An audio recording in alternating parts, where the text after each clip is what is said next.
Segundo livro dos reis de Israel.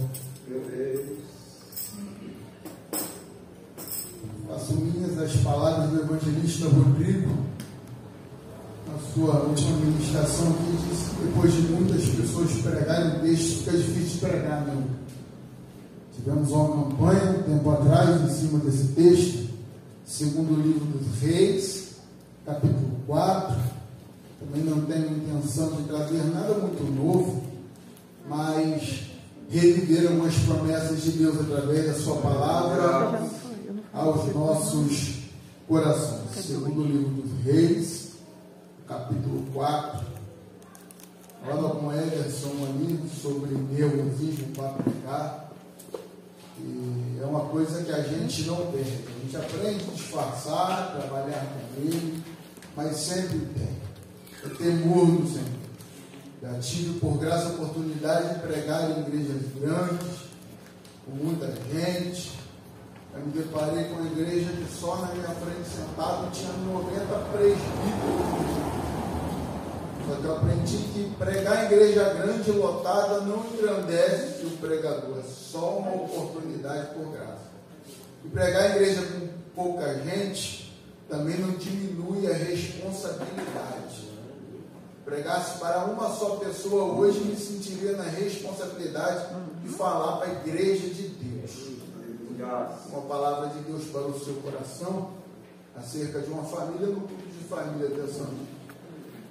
Para Deus pela minha casa, minha esposa que sempre ora por mim, mas em especial hoje, o menino João. Deus botou as coisas doidas no coração da gente. A esposa estava ali arrumando a Luísa.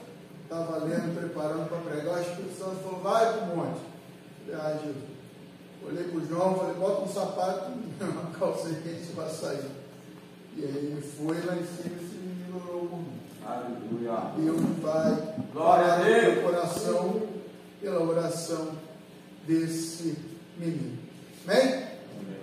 Segundo Reis 4, versículo 1, uma mulher das mulheres dos filhos dos profetas, clamou Eliseu dizendo, meu marido, teu servo, morreu. Tu sabes que o teu servo temia o Senhor. E veio o credor a levar os meus 2 filhos para serem servos.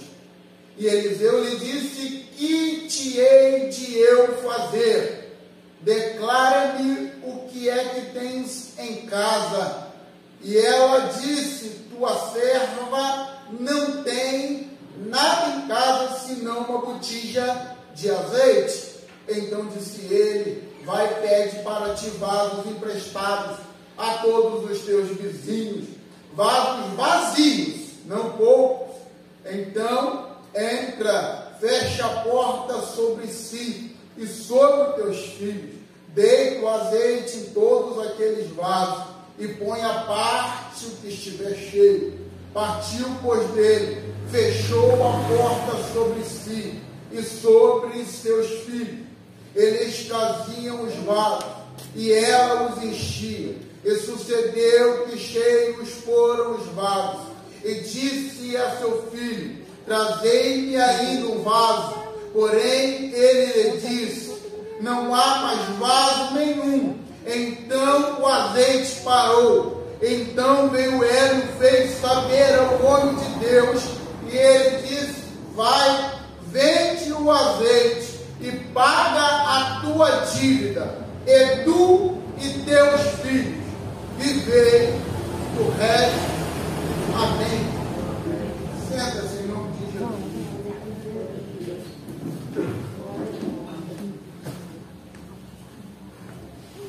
Os textos do Antigo Testamento, eles, de certa forma, acredito que os obreiros da minha retaguarda vão concordar comigo. Eles nos facilitam pregar esses textos por causa da sua história. Mas, para pregar o Antigo Testamento, hoje, primeiramente, utilizamos os símbolos. Se pregássemos as histórias do Antigo Testamento, contando apenas os fatos ocorridos, ficaríamos apenas em doutrinas do passado, mas os simbolismos da antiga aliança, apontando para graça, nos trazem nas histórias escorridas do Antigo Testamento grandes revelações da parte de Deus. O Antigo Testamento, ele é repleto, ele é rico em simbolismo, principalmente naquilo que se diz respeito à igreja e ao Espírito Santo de Deus. Eu enxergo simbolicamente dois elementos nessa história que nós acabamos de ler. Um representa o servo, a igreja, o servo do Senhor, que é o vaso. O outro representa o Espírito Santo de Deus, que é o azeite. Outrora, sobre esse altar, pregava até uma mensagem, se não me engano foi a última, sobre a candeia acesa, utilizando esses elementos de maneira simbólica. O azeite, ele simboliza o Espírito Santo por causa das formas para quais ele era usado nos tempos antigos. Cada forma para que era usado o azeite no Antigo Testamento vai simbolizar uma das ações do Espírito Santo dos nossos tempos.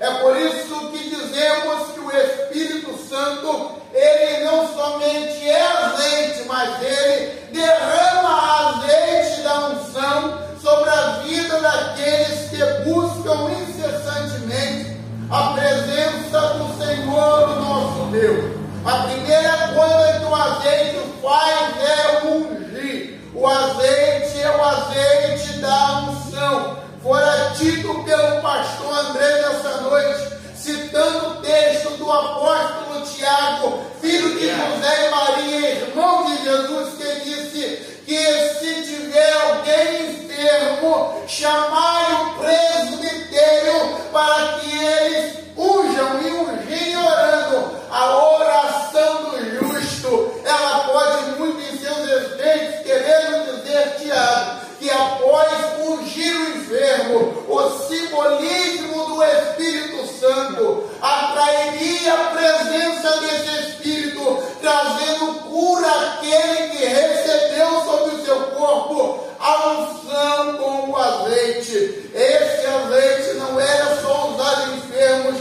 era usado também na separação dos sacerdotes, dos obreiros, que eram consagrados no Antigo Testamento, como também no Novo Testamento, quando vamos ungir um pastor, quando vamos ungir um evangelista, quando você vai ungir um obreiro do Senhor, ele tem que ser ungido com azeite derramado sobre a sua cabeça, com exceção do diácono, que é consagrado apenas com a imposição das mãos da liderança da igreja. Então, quando falamos do Espírito Santo, falamos daquele que separa os obreiros para a sua obra. A outra coisa que o Espírito, melhor dizendo, que o azeite, era utilizado no Antigo Testamento, era no meio do povo, para utilizar como aquilo que era para limpar os lábios, os dentes, a boca das pessoas,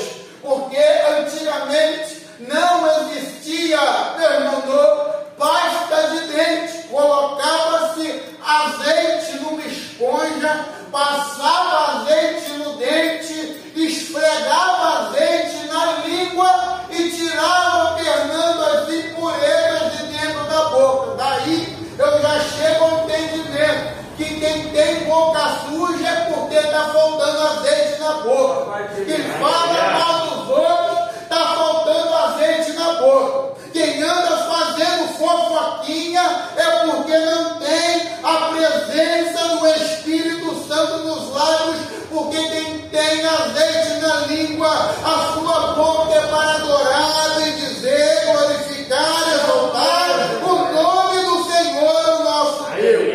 Nos deparamos então com o azeite representando o Espírito Santo de Deus de uma maneira ilustrativa.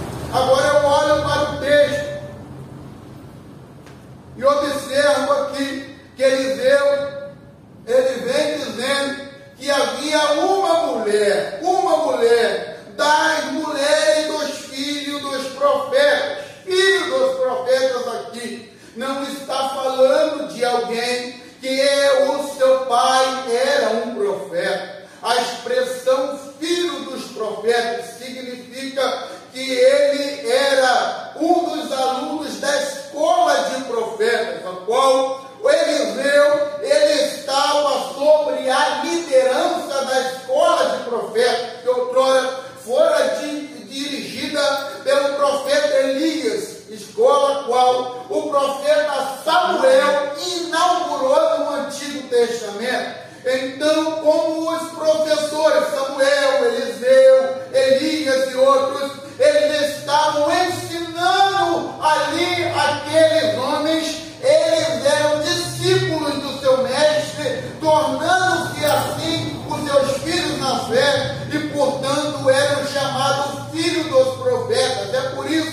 que você vai ver Eliseu chamando Elias de meu pai. Ele disse: meu pai, carros e cavaleiros de fogo. Ele está dizendo que Eliseu está dizendo que Elias era o seu pai na fé, na escola de profetas. Essa mulher, ela está falando com Eliseu, que é o líder da escola de profetas, dizendo: o meu marido, ele morreu, e ele era um dos alunos da tua escola, estudava contigo, seguiu seus passos, aprendia com você. E Eliseu, melhor dizendo aqui, o autor, ele vai dizer que aqui uma mulher das mulheres dos filhos do profeta. O texto não faz a menor questão de dizer o nome dessa mulher. Eu acho isso interessante, porque a Bíblia Sagrada, ela não liga muito, Fernando, algumas vezes, para dizer o nome de algumas pessoas, principalmente quando se trata das mulheres, porque no Antigo Testamento as mulheres, elas eram de certa forma um pouco menosprezadas pelaquela cultura. Então, em diversos textos, dificilmente você vai ter um texto bíblico dizendo assim: e tinha um homem, diz o nome do homem, mas diversos textos da Bíblia, irmão Ederson, vai dizendo assim: tinha uma mulher lá, era uma mulher, assim como fala que havia uma mulher que tinha um fluxo de sangue, assim como diz que tinha uma menina na casa de Naamã, que não diz ali no texto quem era essa menina, mas a história dessas mulheres está contida na Bíblia Sagrada. Deus fez questão de estar aqui para que o nome do Senhor fosse glorificado através da história que o Senhor escreveu na vida dessas mulheres. Eu chego à conclusão aqui, irmão Adeli, que é melhor ter história do que ter nome. Tem gente que tem nome sujo, tem gente que tem nome e só tem fama, tem gente que tem nome e não tem história. Ele se projetou, ele faz ter nome, ele se faz aparecer. Dá o microfone para ele, só fala dele: eu vim, eu faço. Ele só tem fama, ele só tem nome, mas tem gente que não tem nome, quase ninguém conhece, nem é reconhecido, mas diante de Deus é uma história escrita pelo Senhor, que engrandece o nome de Deus através daquilo que fez na vida dessa pessoa. Eu fico olhando para a vida do patriarca Abraão. A Bíblia diz em Gênesis capítulo de número 12, a Bíblia diz que Deus fala com ele: Abraão, farei de ti uma grande nação e engrandecerei o teu nome. Paulinho, Deus está dizendo: eu vou te dar um nome grande, mas como que eu vou engrandecer o teu nome? Fazendo de ti uma grande nação. Quando Deus quer engrandecer o nome de alguém, primeiro ele dá uma história para essa pessoa. Através do que Deus faz na tua história, ele engrandece o teu nome. Não precisa querer aparecer nem se projetar. Deus está escrevendo uma história na sua vida e o nome do Senhor será glorificado, e com isso você também será reconhecido. Glória a Deus. Glória a Deus. Maravilhoso. Deus. Maravilhoso.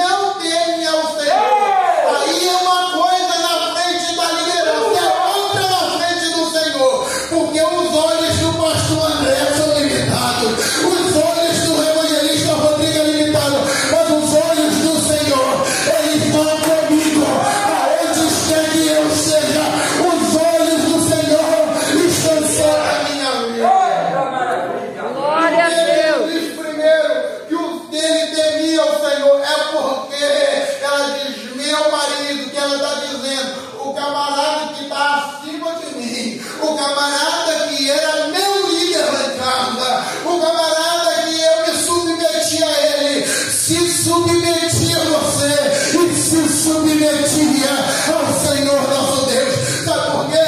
Porque a partir do momento que eu quebrar o meu temor, meu respeito ao pastor André, nem adianta tentar servir o Senhor. Meu Deus. Quando você não respeita a tua liderança, você diz respeito ao Senhor. Chamaram Samuel e disseram, Samuel, a gente quer um rei, a gente não quer saber desse negócio mais de não ter rei não, a gente quer ter um rei sobre a gente. Aí Samuel se entristeceu, sabe por quê? Era sumo sacerdote, maior autoridade religiosa naquele tempo. Ele estava pensando, não querem mais eu liderando, me rejeitaram, estou mandando colocar um rei para eu não liderar mais. Quando ele vai orar, Deus fala com ele, Samuel, eles estão rejeitando a mim, não é você, porque quem rejeita a liderança, rejeita o Senhor, quem rejeita a palavra da liderança, rejeita o Senhor. Eu tenho que temer a minha liderança, que é o princípio de temor ao Senhor. Glória a Deus.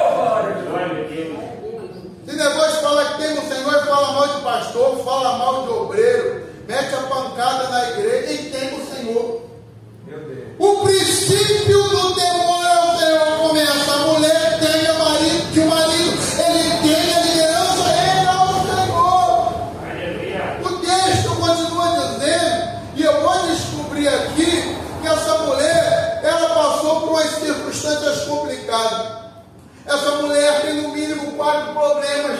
Esses 4 problemas costumeiramente acontecem na nossa vida. Olha só, uma mulher abençoada, uma mulher que serve o marido, casada com um obreiro abençoado, que teve a liderança, que teve o Senhor, mas ela vai passar por 4 problemas. O primeiro problema é emocional. Quem nunca teve um problema emocional perdeu o marido. Quem tem problema emocional perde alguém. Dói demais. O marido dela morreu. A primeira coisa que eu aprendo é que servir ao Senhor não me deixe imune de passar problema nas minhas emoções. Ela tem um problema financeiro. Ela herdou a dívida do marido. Se hoje é mais fácil. É verdade que as mulheres hoje em dia não vão nem pagar a dívida do marido que morreu. Vamos deixar para lá. Mas se fosse obrigado a pagar pelo governo, tem que ser sincero, se fosse obrigado a pagar, arrumar um emprego, mas nesse tempo aqui ninguém queria dar emprego para a mulher, muito menos para a viúva. Ela não sabe como vai pagar a dívida que deixou seu marido. A segunda coisa que eu aprendo é que servir ao Senhor, mesmo sendo dizimista e ofertando, Fernando, tu pode passar por um problema financeiro, mas se você dizime e oferta certo, fica tranquilo que o problema vem, mas a provisão de Deus vai chegar na tua vida. Deus vai honrar sua história. O terceiro problema é familiar. Ela pode perder os seus filhos. Tem gente que julga a gente lá. O cara é obreiro e tem um filho desviado.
Quem pergunta quer resposta.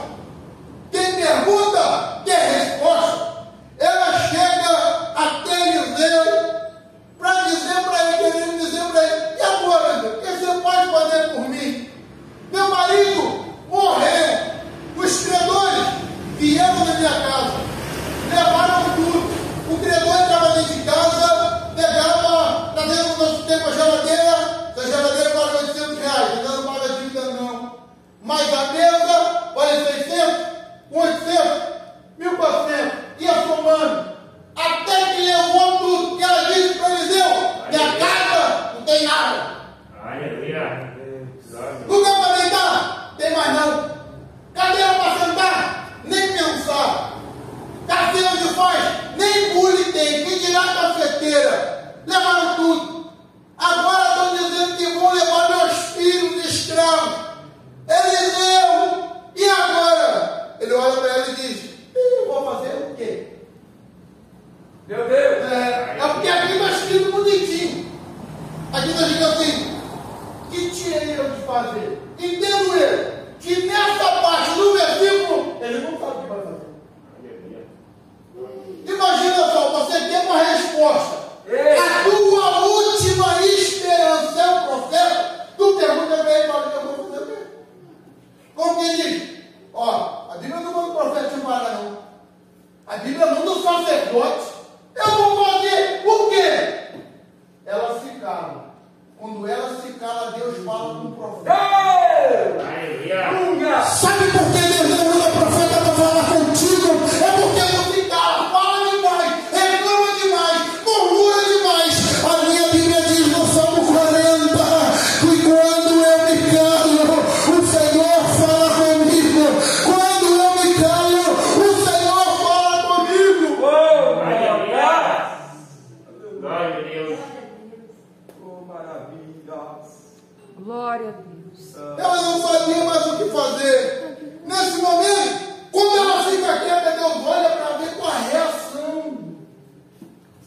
Olha para ver o que o Paulinho vai falar agora. Aí o Paulinho vai baixar a cabeça. Deus vira com o pastor, Deus vai no Paulinho e fala para ele, pergunta para ele o que tem em casa. Ele vira para ele e diz assim: o que tem na tua casa? Ela está dizendo: já acabou tudo, mas o azeite.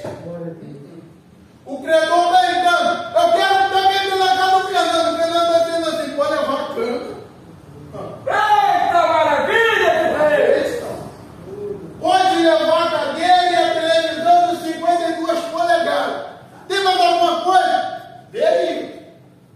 O azeite não. A unção não. O Espírito Santo não. Pode tirar tudo da tua vida. A unção do Espírito Santo de Deus. E quando o Espírito estiver sobre a tua vida, ele descansa. Se tu ainda tem tudo, mas perdeu o Espírito, você está mal. Mas se perdeu alguma coisa, ainda tem o Espírito, ainda tem azeite. Esse azeite vai trazer restauração a tudo que você perdeu.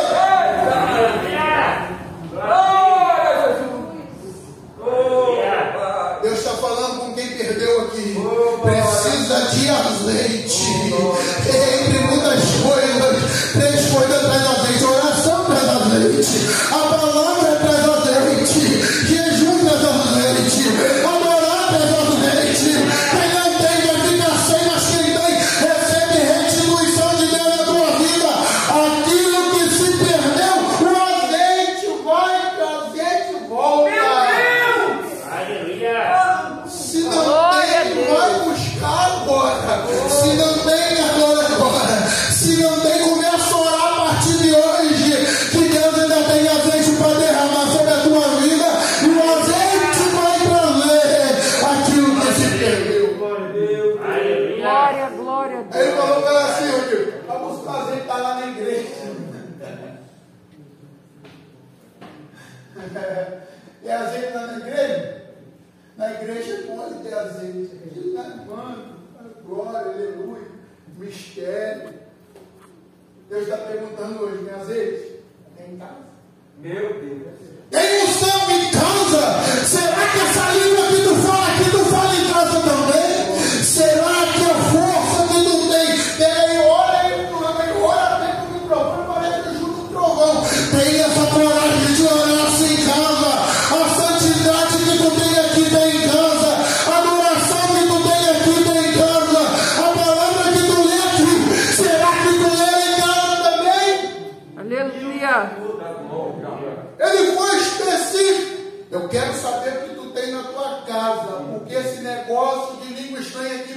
adoração lá não dá. Esse negócio de louvor aqui, pagode lá não dá também. Esse negócio de aqui, uma coisa, acaba o culto, passou do Fernando para lá. Fernando não ouve mais, vamos começar a criticar, a falar, fofocar, vai pro WhatsApp, vai pro Facebook, mas aqui dentro não. Aqui é poder, aqui é leite. Deus te enche aqui, mas Ele quer te deixar lá na tua casa também. Glória a Deus. Aleluia. Quem que tem? Lá na tua casa. Aí ele vai dizer assim, olha só, e ela disse, tua serva não tem nada, senão uma botija de azeite. Ele diz assim, então não vai para casa, vai no teu vizinho. Eu digo, o vizinho só fala mal de você, te critica, te olha de cara feia, não te dá bom dia, chega lá, tem que varrer ali o gramado. Mas não, pastor, tem pressa. Presta não! As pessoas emprestam bons vizinhos, ainda mais se tu for aquele crente ruim, que dá mau testemunho, que bota a Bíblia debaixo de um braço e a cabeça dos outros debaixo do outro. Ele está querendo dizer que vai nos teus vizinhos e pede vaso. Era o instrumento do milagre. Estava onde? Na casa do vizinho. Aí Deus falou comigo. Quem não tem um bom comportamento com a vizinhança, não vê milagre de Deus acontecer. Deus não faz milagre na vida de quem dá mau testemunho do vizinho. Vai pedir para o vizinho, olha só, ele está dizendo, temos vaso. Você conhece o final do texto? Quando acabou o vaso, acabou o milagre. Acabou o vaso, acabou o milagre. Quanto mais vaso tinha, era de acordo com a quantidade de vizinhos que gostavam dele. Aleluia. Como maior é o teu relacionamento e o teu testemunho diante da tua vizinhança, assim também será o tamanho do teu milagre. É dois vizinhos que gostam de você e 18 não é teu milagre, não. A tua unção, pensa que tem muita unção, mas dá uma testemunho na vizinhança. Deus só tem azeite para quem tem bom testemunho diante da vizinhança. Glória a Jesus. Aleluia. Aleluia. Oh, glória a Jesus. O relógio desviado, misericórdia, olha como é que corre. Para a gente terminando aqui, meus irmãos, olha só. Aí ele vai dizer, pega os vasos, entra, fecha a porta sobre si os seus filhos. Mas os vasos vieram dos vizinhos. Mas os vasos vieram dos vizinhos. Os vasos vieram dos vizinhos. O que Deus está falando depois dele encerrando assim? Ele está falando que ele vai usar você para encher o vaso do. Vou ficar gritando, você está falando. Aleluia. E a da glória a Deus, não vou ficar gritando, não. Vai usar você! Tudo começa com um bom testemunho. Por que hoje em dia ninguém quer fazer evangelismo? Quer chegar vocês fazendo evangelismo? Bate na porta da casa.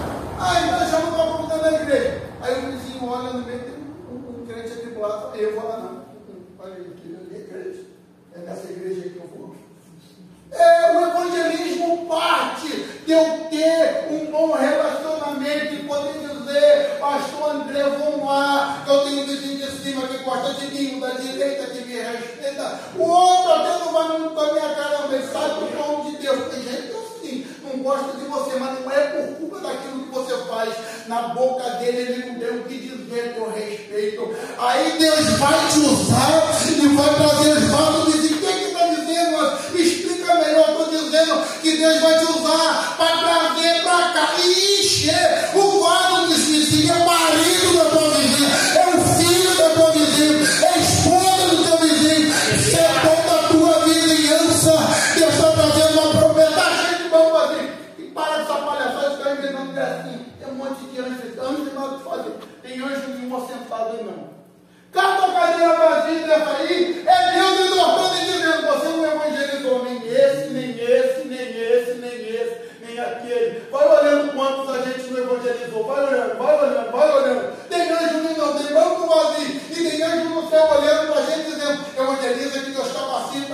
evangeliza, que Deus faz, mas começa dando bom testemunho na vizinhança dos vasos vazios. Glória a Deus. Os vasos vazios têm que vir. Traga os vasos vazios. Traga os vasos vazios. Gente, culto de campanha não é libertação? Para que libertar os vasos? Vou ter bebê. Aleluia. Não tem problema nenhum a gente convidar gente de fora. Você convidar quem está vazio. Tem 30 pessoas cheias. Não trouxe ninguém vazio. Os cheios podem até vir, mas precisamos convidar quem não tem a presença de Deus, quem não tem a unção de Deus, que não tinha discernimento para trazer quem está vazio para cá. Glória a Deus. Chega o azeite derramou. Eu tenho que acelerar a mensagem, já estou 2 minutos errado. Ó, encheu, os vasos estão cheios. Agora separa quem está cheio. Quem está vou beber outro bateado. Papai querido. Tem que separar nele. Tem que separar quem está cheio de quem é vazio.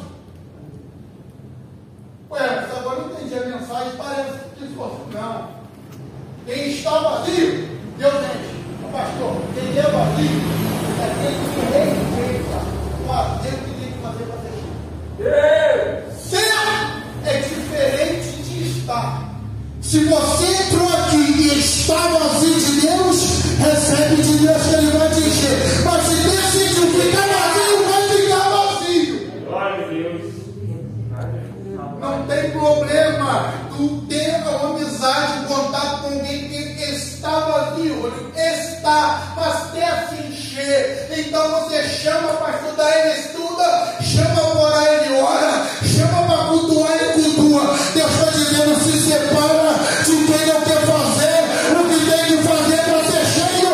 Senão ele vai ficar vazio em você. Aleluia. Companhia influencia. Meu Senhor da glória. Companhia influencia. Deixa o resto para outro dia. Só vou dizer um negócio aqui. Vou fechar, se eu fico olhando ali, eu fico querendo pregar um monte de coisa. Vou falar um negócio seguinte. Ele disse que ela vai por quê? Não, vai para casa. Vai para casa. Vai para dentro de casa. Que o milagre vai. Não vou gritar, não. Vou tirar também o milagre para acontecer dentro da tua casa. Aleluia. Tem que ligar o microfone. Chega de microfone. O microfone a gente grita, parece que empolga a emoção. Mas glória a Deus. Quero que você entenda o que eu estou falando. Milagre dentro da sua casa. Sabe por quê? Tem gente da tua família que tem até ouvido falar que Deus faz na tua vida, mas não viu, Fernando. Não viu. Ouviu o testemunho. Deus está dizendo, Ele